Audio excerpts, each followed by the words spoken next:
Bonjour à tous et à toutes. Bienvenue pour ces webinaires de présentation de notre formation anesthésie loco-régionale et physiothérapie pour la chirurgie du membre pelvien.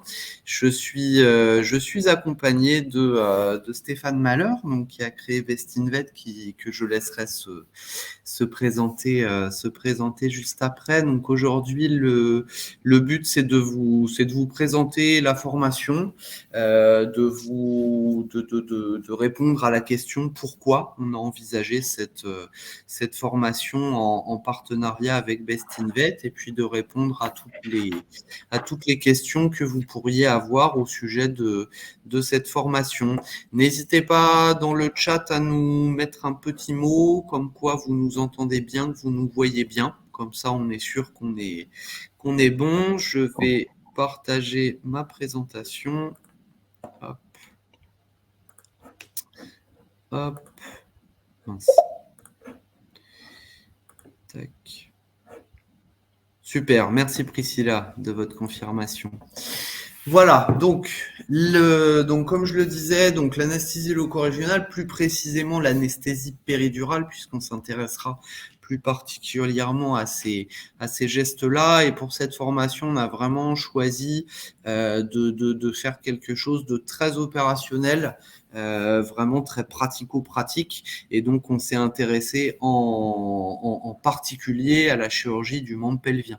C'est quelque chose, on sait que voilà, on sait que pas mal de vétos font leur chirurgie, donc sans pour autant être spécialistes, donc font leur chirurgie orthopédique qu'au niveau du membre pelvien. Donc je pense aux exérastètes col, je pense aux luxations de rotule, je pense aux ligaments croisés et bien d'autres chirurgies. Donc on a vraiment voulu vous aider à améliorer en fait la prise en charge chirurgicale en y ajoutant de l'anesthésie loco-régionale pour améliorer la gestion de la douleur et de la physiothérapie pour aussi améliorer un petit peu la gestion de la douleur, mais surtout améliorer le pronostic de rééducation fonctionnelle, parce que c'est toujours plus sympa de voir un animal qui boite pas une semaine ou, allez, 2 semaines maximum après la chirurgie que de voir un animal qui a un petit peu de mal à s'en remettre. Voilà, donc je vais laisser la parole à Stéphane Mahler. Je vais te laisser, Stéphane, te Merci. présenter et puis commencer cette présentation. Merci Cyril. Bonjour à tous. Et comme je le disais, merci beaucoup de nous avoir rejoints pour cette présentation. Donc moi, c'est Stéphane Mahler. Pour faire simple, parce que j'ai eu un parcours un peu atypique, on va juste parler de ce qui nous concerne aujourd'hui. J'ai eu un exercice chirurgical exclusif. J'ai vu combien je pouvais faire mal et combien des fois ça pouvait mal dormir. Donc je me suis très tôt intéressé à l'anesthésie loco-régionale, et j'ai développé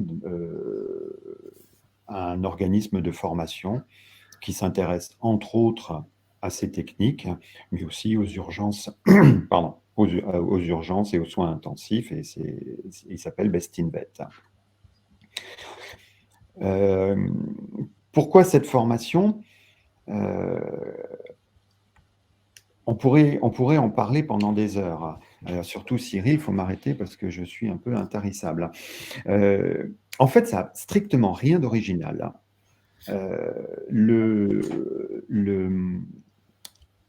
Cet objectif qui consiste à obtenir une reprise rapide de l'autonomie et une récupération totale, c'est quelque chose qui est bien connu en médecine humaine. Ça a été développé depuis des années. Ça s'appelle la RAC, la récupération rapide après chirurgie, ou peut-être vous avez entendu le fast track qui a été développé au Danemark par un chirurgien orthopédique qui s'appelle Kellett. Et Kellett, il y a quelques années, il s'est dit, qu'est-ce qui nous bloque finalement dans les récupérations de nos patients? Qu'est-ce qui nous bloque un peu dans cette rapidité, dans cette prise en charge?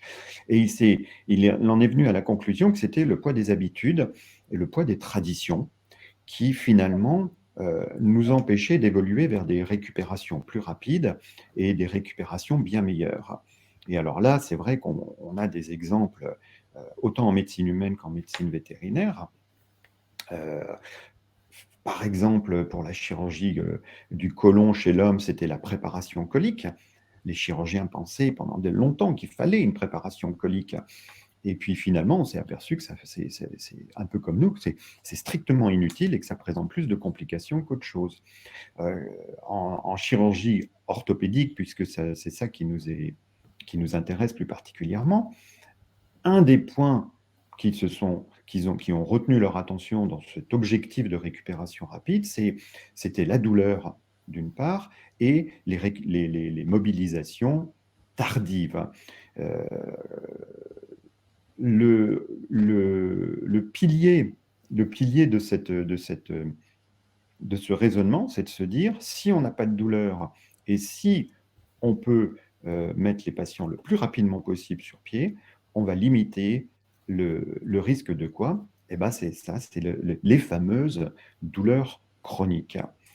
Alors, les douleurs chroniques, malheureusement, on en entend énormément parler parce que c'est un petit peu à la mode de nouveau maintenant en médecine vétérinaire d'en parler. Mais figurez-vous qu'il n'y a qu'une seule étude en médecine vétérinaire qui a réellement montré l'incidence des douleurs chroniques chez les chiens et qui a montré une incidence de 30% sur les chirurgies. Il y aurait 30% de douleurs chroniques. C'est un peu le score qu'a l'homme, hein, c'est 30 à 50% en fonction des chirurgies. Mais bon, on sait que ça existe. Simplement qu'en médecine vétérinaire, on n'aime pas trop appeler ça douleur chronique parce que la douleur chronique, c'est quelque chose de très compliqué. Ça tient compte de la douleur aiguë, ça tient compte du type de chirurgie, des antécédents du patient, mais ça tient compte surtout des problèmes psychosociaux, des problèmes euh, le terme démographique de la population.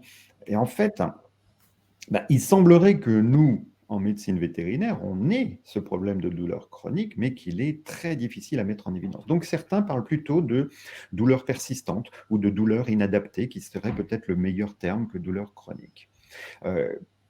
Quoi qu'il en soit, on sait que les immobilisations et la douleur, ça crée un cercle vicieux ça peut-être que le physiothérapeute vous en parlera mieux, mais cette immobilisation, ces douleurs, sont à l'origine de douleurs persistantes.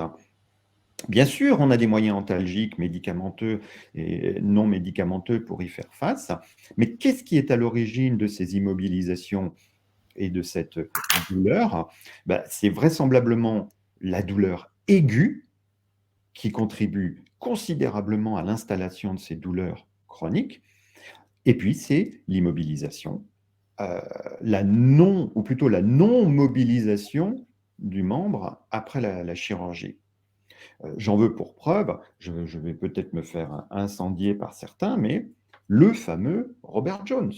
Le fameux Robert Jones qu'on met en place après toutes les chirurgies de genoux, de rotules, de ligaments croisés, parce que sous prétexte qu'il y a le poids, encore une fois, un peu ce que disait Kellett, le poids des traditions, le poids des habitudes, on met des Robert Jones, ça immobilise, alors que on pourrait largement s'en passer. Moi, ça fait des années que je n'ai jamais mis de Robert Jones après une TPLO, après même des immobilisations extracapsulaires, des rotules. Il n'y a jamais de Robert Jones. Pour preuve, Kellett, le professeur Kellett, lui, quand il mettait des prothèses, il disait à ses patients, le lendemain, vous voulez manger? Le réfectoire est là-bas. Et les patients étaient obligés de se lever pour aller manger. S'ils voulaient manger, ils étaient obligés de se lever et de marcher. La récupération fonctionnelle, maintenant, au bloc opératoire, ça se fait en salle de réveil. Vous êtes à peine réveillé, à peine extubé, qu'il y a le kiné qui arrive et qui fait « Allez, on va fléchir le genou ». Et puis il fléchit le genou sur la prothèse qui vient d'être implantée. Donc vraiment, il y a un changement total de paradigme et qui n'est absolument pas notre lubie ou notre sortie de notre chapeau, c'est vraiment quelque chose qui est largement implanté. Alors, comment lutter contre cette douleur? On sait bien qu'en opératoire, on alors, c'est certainement pas que l'anesthésie générale, hein. On sait aujourd'hui que l'anesthésie générale, ça fait dormir, ça produit une narcose. En anesthésie générale, il faut qu'on utilise d'autres produits, et c'est principalement, effectivement, les morphiniques qu'on va utiliser. Mais les morphiniques ne font que moduler la douleur. Elles modulent la douleur aiguë, mais elles ne la supprimeront jamais. Vous pouvez rajouter autant de morphiniques que vous voudrez, vous diminuerez la douleur chronique, la douleur aiguë. Il n'y a que l'anesthésie locorégionale qui supprime totalement la douleur. Et une douleur totalement supprimée, c'est un cerveau qui n'est pas stimulé. Et si un cerveau n'est pas stimulé, au réveil, l'animal n'a absolument aucun mécanisme qui se sont mis en place qui pourrait être à l'origine de l'installation de douleurs chroniques. En post-opératoire, c'est ce que je vous ai dit à l'instant, il ne se rééduquera pas tout seul, on le sait très bien. On peut faire quelque chose de mieux pour mettre en place, pour rééduquer l'animal. Et les médicaments post-opératoires, les principaux, ce sont les anti-inflammatoires, puisqu'on sait que ce qui fait le lit de la douleur chronique, c'est l'inflammation, ce qui va retarder la cicatrisation, ce qui va créer des dommages au tissu, c'est l'inflammation. Donc, le médicament post-opératoire, c'est les anti-inflammatoires. En médecine humaine, on peut rajouter de l'anesthésie locorégionale sur des patients ambulatoires, ce qui est très, très, très difficile à faire, je dirais, en médecine vétérinaire. Alors, pourquoi cette formation? Je pense que maintenant, vous l'avez compris. On associe anesthésie locorégionale et physiothérapie pour avoir comme objectif ce qu'on fait en médecine humaine, ce qui est admis et ce qui est souhaité par le gouvernement pour réduire les temps d'hospitalisation et faire de plus en plus de chirurgie ambulatoire. On veut une reprise rapide, on veut une récupération totale. Donc, on ne veut pas de douleur persistante et on veut une mobilisation rapide des gens qui marchent tout de suite. Anesthésie locorégionale, physiothérapie, point final. L'anesthésie locorégionale, on sait qu'il y a un triple intérêt, je dirais. Il y a un intérêt pendant l'anesthésie. Pendant l'anesthésie, avec une anesthésie locorégionale, vous diminuez considérablement tous les autres médicaments de la narcose. Avec une bonne anesthésie locorégionale qui marche, moi je fais des TPLO sur des animaux qui clignent des yeux, hein, qui sont là à la limite, ils bougent un petit peu avec le bruit de la scie parce qu'ils sont surpris, mais c'est presque de la sédation. Je veux juste qu'ils bougent avec un peu de demi-heure, avec un peu d'isoflurane. Ils sont dans un état de narcose, de forte sédation, mais ils ne sont quasiment pas sous anesthésie, ou en tout cas, la profondeur de la narcose ne va pas perturber, ne va pas créer d'instabilité, puisque c'est ça qu'on crée en anesthésie, l'instabilité cardiaque, l'instabilité respiratoire. Mais ça, on veut l'éviter avec des toutes petites doses d'agents de narcose. On y arrive très bien dès l'instant où l'animal ne sent strictement rien. Donc, oui, l'anesthésie locorégionale permet de diminuer les doses et donc le risque anesthésique. Ensuite, au réveil, c'est l'expérience du patient, hein, ça ne crie pas dans les chenilles, l'animal se réveille lentement, une bonne analgésie va durer plusieurs heures après la chirurgie, donc c'est très progressif que la douleur, et ce ne sera plus une douleur opératoire qui va se réveiller, ça va être une douleur forcément inflammatoire post-anesthésique, post-chirurgical, mais beaucoup plus facile à gérer. Donc, on a un meilleur ciblage du processus douloureux qui est l'inflammation, la douleur aiguë. Et c'est ça tout l'intérêt de l'anesthésie locorégionale. Eh bien, je vais laisser peut-être Cyril parler sur le passage ensuite à la physiothérapie, puisque elle va se faire quasiment immédiatement au moment du réveil par des techniques que Cyril va vous présenter. Par des techniques diverses et variées, exactement. Merci Stéphane pour ces précisions sur l'anesthésie locorégionale et donc l'anesthésie péridurale, hein, plus précisément, qu'on aborde dans cette formation. Donc, Je vais en parler sur la table. vous l'avez compris, l'anesthésie loco-régionale va intervenir en opératoire et la rémanence des produits va faire que ça va durer dans le post-opératoire immédiat et proche, on va dire. Et donc après, comme le disait Stéphane également, donc en médecine humaine, on prend le relais très rapidement avec donc le kiné qui est en salle de réveil et qui commence à mobiliser l'articulation ou le membre qui a été opéré. Et ben en médecine vétérinaire, on voudrait faire pareil.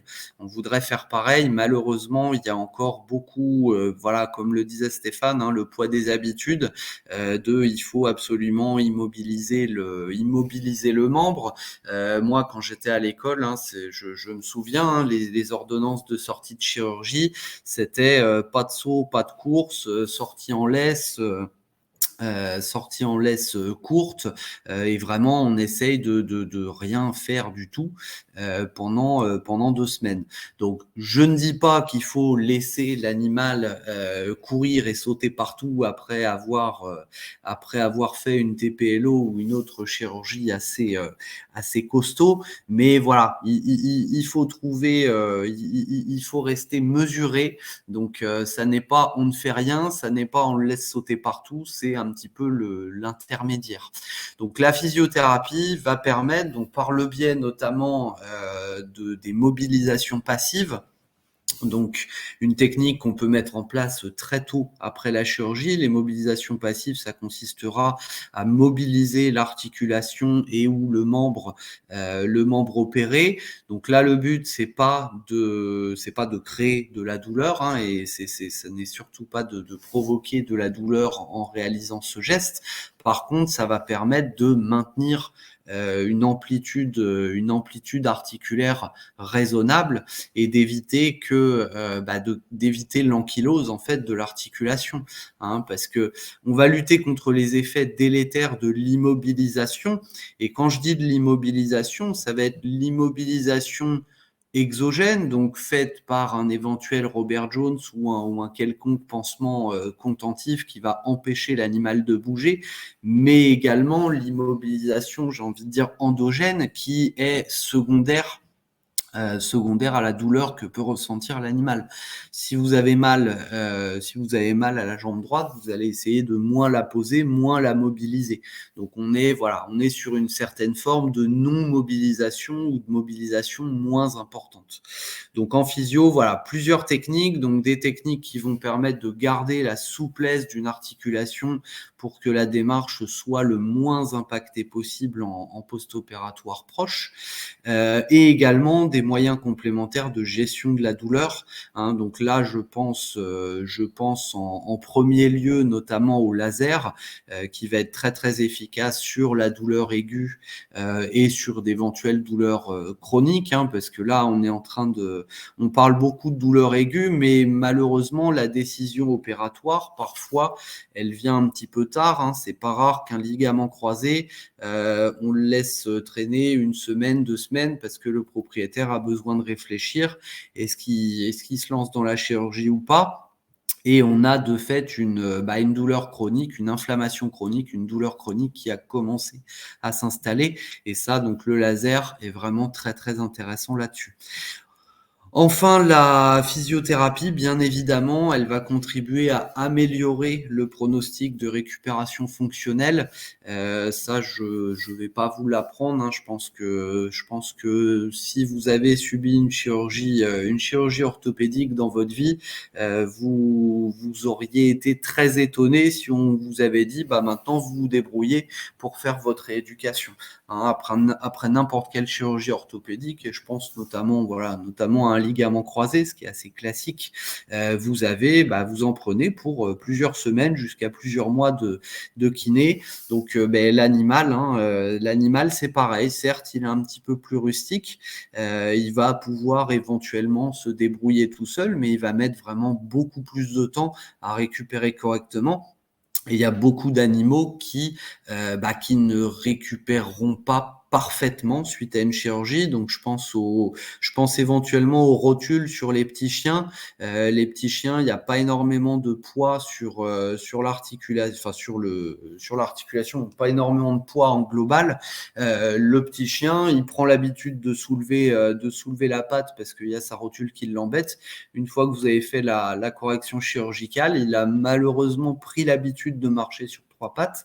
Et là, il n'y a que la physio qui va permettre de faire une rééducation correcte pour qu'il reprenne une marche normale. Donc, en global, le principe pour et l'anesthésie léocorrégionale et la physiothérapie, ça va être de lutter contre la douleur et favoriser le mouvement pour améliorer la mobilité. Hop, alors, je vais te relaisser la parole, Stéphane, pour que tu nous présentes un petit peu le contenu de la formation pour la partie anesthésie locorégionale. Merci Cyril. Alors là, vous avez les 3 grands chapitres qu'on s'est proposé d'aborder dans cette formation. Alors, comme l'a dit Cyril, on parle d'anesthésie locorégionale. Mais aujourd'hui, comme enseigner l'anesthésie locorégionale, que ce soit en médecine humaine ou en médecine vétérinaire, ça prend, si je veux faire comme je l'ai fait parfois, si je veux faire des formations d'anesthésie locorégionale, ça prend au minimum 3 jours plein, matin, après-midi, plus si on veut vraiment aller dans les techniques un peu plus spécialisées, on peut monter aisément à 5 jours. Donc c'est hyper long, c'est vaste. C'est vaste. Aujourd'hui, que ce soit en médecine humaine ou en médecine vétérinaire, il y a un consensus d'associations, de collèges qui dit qu'il n'y a aucune chirurgie qui devrait être réalisée sans un geste d'anesthésie locorégionale. Et il n'y a pas une chirurgie pour laquelle il n'existe pas un geste d'anesthésie locorégionale. Donc il a bien fallu faire un choix dans l'ensemble de ces techniques. Et on s'est dit 2 choses. On s'est dit on va choisir d'une part la chirurgie orthopédique la plus fréquente, et c'est de loin celle du membre pelvien, et la technique parmi les gestes d'anesthésie locorégionale qui ne demandent pas d'investissement en matériel, qui ne demandent pas d'équipement, qui a une courbe d'apprentissage qui est très courte, dont les conséquences ou les complications peuvent facilement être gérées. Bon, c'était l'anesthésie péridurale. D'où l'intérêt de faire ce couple physiothérapie et anesthésie péridurale du membre pelvien. Voilà ça a été notre réflexion. Alors, forcément, le deuxième chapitre de cette partie anesthésie locorégionale va toucher un petit peu les conséquences et les précautions de l'anesthésie péridurale. Ah oui, comme dans toute amélioration, comme technique, comme dans toute progression technique, on sait qu'il y a un bien fou à le faire, c'est justifié, on en est convaincu, mais ça a son cortège de complications et de précautions. Est-ce que l'anesthésie péridurale, c'est dangereux? Non, absolument pas. Le risque le plus fréquent quand on fait une anesthésie péridurale, c'est de la rater. Ça, c'est vraiment la complication la plus fréquente qu'on va avoir. Après, il y a des précautions. Effectivement, on peut faire des bêtises, on peut injecter dans un vaisseau sanguin, on peut créer une hypotension, ça c'est classique, il faut s'y attendre. Quand on fait une anesthésie locorégionale, quand on fait une anesthésie péridurale, on a de grandes chances de bloquer le système nerveux sympathique et donc de créer une hypotension. On le sait, ce n'est pas une complication, c'est un effet associé presque. Donc on s'y attend. Et on a un certain nombre de précautions à mettre en place quand on va réaliser ce geste. Du coup, les gestes qu'on peut utiliser pour la chirurgie du membre pelvien et que je propose de passer un petit peu en revue dans cette formation, c'est des gestes d'anesthésie péridurale, c'est plutôt différentes voies d'abord. On connaît la lombosacrée, qui est certainement la plus fréquente, la plus, je sais pas, oui, peut-être la plus facile d'accès, la plus courante. Mais c'est vrai qu'à cet endroit-là, on va trouver plusieurs choses. On a plus de chances de trouver un sac dural, donc de faire un wet tap, d'avoir une remontée de liquide cérébrospinal. On a des plus gros sinus veineux, donc oui, on a plus de complications. Donc, c'est vrai que en reculant un tout petit peu l'aiguille et en tapant non plus dans l'espace lombosacré, mais dans l'espace sacro-caudal, qui a strictement les mêmes conséquences, ça a été prouvé, des articles ont été publiés là-dessus.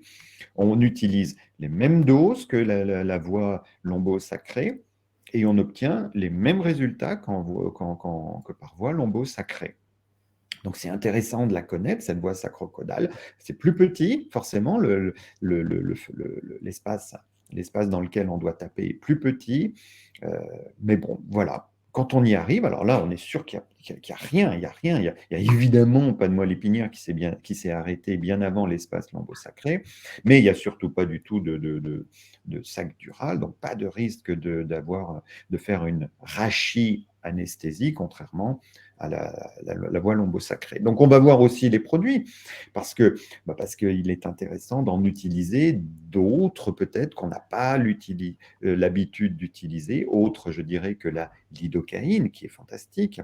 Mais là, on aimerait peut-être un temps d'action un petit peu plus long, et donc on va découvrir d'autres molécules. Et on va voir donc effectivement les avantages et les inconvénients, comme je le disais tout à l'heure, et comme je viens de l'évoquer. Donc vraiment, c'est bien l'anesthésie péridurale, parce que déjà, on a plusieurs techniques, ou plutôt on a plusieurs voies d'abord qui sont intéressantes. Hein. Si on a une grosse plaie au niveau lombosacré, c'est intéressant de savoir qu'on peut descendre et faire du sacro-caudal. Donc, plusieurs techniques. Évidemment, beaucoup d'indications. Et pour cette technique particulière, aucun matériel spécifique, si ce n'est acheter des aiguilles péridurales, ce qu'on verra évidemment pendant la formation. Je passe le relais à Cyril. Merci Stéphane. Ah bah voilà, tu vois, on a passé tous les deux en même temps. Hop, C'est pas vrai, je touche rien, je lève les mains. j'y vais. Donc, sur la partie physiothérapie, on va bien évidemment évoquer l'intérêt à effectuer une prise en charge physiothérapeutique suite à une chirurgie du membre pelvien. Donc, l'intérêt sera toujours présent. Il sera plus ou moins important et plus ou moins nécessaire jusqu'à être vraiment indispensable dans certains cas en fonction des chirurgies. Je le disais tout à l'heure, sur un animal qui souffre de son problème depuis longtemps, il a eu le temps de compenser. Il y a un certain nombre de lésions secondaires, de dysfonctions qui ont eu le temps de se mettre en place. Donc clairement, pour un animal qu'on a tardé à opérer, c'est évident que la physiothérapie est un passage obligatoire. Et même en aigu, si on a envie que ça remarche le plus vite possible et le mieux possible, la physiothérapie est encore une fois un passage obligatoire. Donc, on détaillera bien évidemment les équipements, le matériel qui est nécessaire pour effectuer ces prises en charge en physiothérapie. Il n'y a pas besoin d'avoir un matériel, un plateau technique physio incroyable, hein, contrairement à l'image, et c'est une des choses contre lesquelles on lutte de la physiothérapie. On peut faire plein de choses avec du petit matériel de proprioception, hein, des ballons, des plateformes, comme vous voyez sur la photo de droite. on peut faire déjà plein de choses avec du petit matériel qui vous coûtera vraiment pas grand-chose, à l'achat. Si je veux prendre un exemple, vous donner une estimation rapide, hein, si vous mettez, allez, c'est pas grand-chose, 1 000 € de matériel, 1 000 € d'investissement dans du petit matériel, vous avez déjà vraiment beaucoup de choses. Donc on détaillera un peu, tout ce qui est intéressant à avoir pour faire une prise en charge en physiothérapie. Mais promis, on vous dira pas que vous êtes obligé d'investir dans un bac d'hydrothérapie à 40 ou 50 000 € ou d'acheter des matériels très très spécifiques type ultrasons, ondes de choc. On détaillera tout ça, on vous donnera des infos là-dessus. Et bien évidemment, hein, puisque c'est une formation pratico-pratique, on détaillera les différentes techniques qu'on pourra envisager pour la prise en charge donc de post-op de chirurgie du membre pelvien. Donc on fera un distinguo entre les techniques antalgiques, donc ça j'en ai parlé tout à l'heure, il y aura la prise en charge en laser notamment, et mais pas que. Et il y aura donc bien évidemment les techniques de rééducation fonctionnelle, hein, parce que le but c'est que l'animal remarche le plus vite et le mieux possible. Donc on vous donnera vraiment des techniques très pratico-pratiques, hein, différents exercices à réaliser en clinique ou à faire réaliser au propriétaire à la maison. Parce que c'est important de préciser que la physiothérapie nécessite un investissement temps et motivation du propriétaire, hein, parce que c'est pareil quand on va chez le kiné en médecine humaine, hein, le kiné classiquement il vous fait faire un certain nombre d'exercices et puis il vous donne aussi un certain nombre d'exercices à faire à la maison pour progresser le plus vite possible. Et donc encore une fois, pour le coup, c'est vraiment comme c'est la partie physio, c'est comme la partie anesthésie loco-régionale. Il y a plusieurs techniques qui sont utilisables. Il y a énormément d'indications et le matériel spécifique, voilà, il y a un petit peu de matériel spécifique, mais c'est du matériel sur lequel l'investissement reste très raisonnable.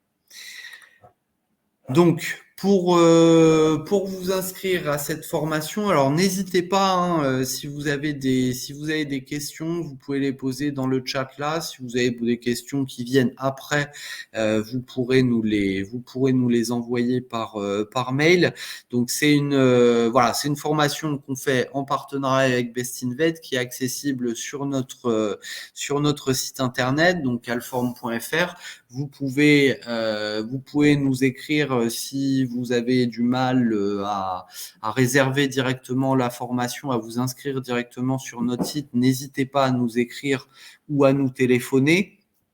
Et offre spéciale donc pour vous qui assistez à ce webinaire et pour ceux qui le regarderont en replay jusqu'à dimanche prochain. Pas dimanche dans 3 jours, mais dimanche dans 13 jours à peu près, donc jusqu'au 24 de mémoire. On met en place un code promo avec une réduction de 15%. Donc quand vous réservez la formation, quand vous inscrivez sur notre site internet, vous avez une petite case code promo, vous rentrez ALR15 et vous avez donc 15% de réduction sur cette formation. Très rapidement, vous parler de nos autres formations. Donc en physiothérapie, Alform, on a des parcours de formation théorique et pratique. Donc le théorique en classe virtuelle, le pratique en stage. Donc des formations pour vétérinaires et ASV, puisqu'un certain nombre d'actes en physiothérapie est délégable aux ASV et c'est très pratique parce que ça permet de les impliquer. Elles sont contentes, ça vous gagne du temps vous pour pouvoir faire d'autres consultations à côté et on sait, vu le contexte, que c'est important de pouvoir se libérer du temps quand on est véto. Et on a aussi donc nos ateliers pratiques, massage et mobilisation passive, donc formation en présentiel. Vous pouvez aller sur le site internet, vous avez les différents lieux dans lesquels on les organise. Donc, il y a des ateliers à Lille, en région parisienne, à Nantes et à Bordeaux. Et donc là, le but, c'est vraiment de prendre une demi-journée avec une petite demi-heure, 1 heure grand maximum de rappel théorique. Et le reste, c'est vous faire manipuler. Donc, vous manipulez des animaux, vous massez, vous faites les mobilisations passives. Le but, c'est de revenir à la clinique en sachant le faire et pouvoir donc le mettre à profit de vos clients et surtout de vos patients. Et Stéphane, je vais te laisser présenter un petit peu plus les autres formations que tu fais avec Best in Vet. Merci Cyril. Je reviens juste sur un point que tu as dit tout à l'heure qui est l'implication du propriétaire. C'est très drôle parce que ça, c'est une des notions, un des piliers de la réflexion de Kellett, donc ce professeur qui a mis en place, qui a été à l'origine de ces RAC, de ces récupérations rapides. Ce pilier de réflexion, c'était de se dire, il faut absolument donner le maximum d'informations au client et qu'il arrête d'adopter un rôle passif, mais qu'ils prennent un rôle actif dans sa récupération fonctionnelle. Alors évidemment, nous, on ne peut pas demander aux chiens de prendre un rôle. Nous, on transpose ça à la médecine vétérinaire, et c'est exactement ce que tu as dit, c'est de donner au propriétaire non pas un rôle passif et contemplatif devant la récupération de son animal, mais c'est au contraire de lui donner un rôle actif pour améliorer les objectifs de récupération rapide et totale. Très intéressant. Alors, Best in Vet, c'est un petit organisme de formation qui a comme prétention de s'intéresser à l'anesthésie, l'analgésie, les soins intensifs et l'urgence. Il y a finalement pas beaucoup de formations en étagère, ce qu'on appelle en étagère sur le site internet de Best in Vet, parce qu'en fait, en ce moment, je ne sais pas, on a une espèce de vague où on est sollicité en direct pour des formations, spécifiques, c'est-à-dire que c'est des groupes ou des cliniques vétérinaires, des chaînes ou des instituts de recherche qui nous disent faites-nous une formation pour qu'on progresse en anesthésie volatile, faites-nous une formation pour qu'on progresse dans tel et tel domaine. Donc ça fait un petit peu plus d'1 an qu'on répond beaucoup à ce type de demande, et ça a été, et on est très heureux de le faire parce que depuis la création de Best in Vet, ça a été toujours l'objectif que je me suis fixé. L'objectif, c'était pas de dire je vais vous donner une formation en anesthésie volatile, vous allez voir, vous allez vous en sortir. Non, notre objectif, ça a toujours été de dire, OK, dites-moi de quoi vous partez et on va essayer de vous emmener un petit peu plus loin. Parce que le domaine de l'anesthésie, c'est très compliqué de faire bouger. On a des habitudes, on aime bien notre petit protocole chien, on aime bien on a peur des changements, ce qui est parfaitement légitime. Et du coup, on s'était vraiment donné comme objectif de faire du sur-mesure et de proposer aux cliniques de les accompagner dans un changement qu'elles souhaiteraient faire.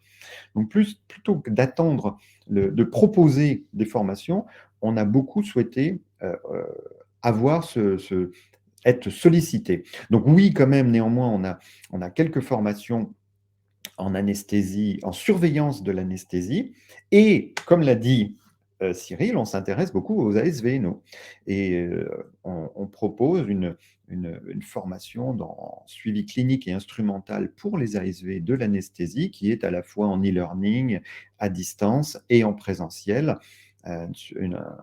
Celle-là a beaucoup de succès en ce moment. Mais effectivement, sur Montpellier, on a fait des formations récentes en anesthésie volatile ou en monitoring pour les vétérinaires. Et encore une fois, là, en ce moment, c'est beaucoup du sur-mesure qui n'apparaît pas évidemment sur le site, mais je vous invite à nous contacter s'il y a quelque chose que vous souhaiterez voir aborder. Merci. Merci Stéphane. Eh bien écoutez, c'est tout ce qu'on avait à vous dire pour aujourd'hui. J'espère que le pourquoi de cette formation et le contenu a été clarifié.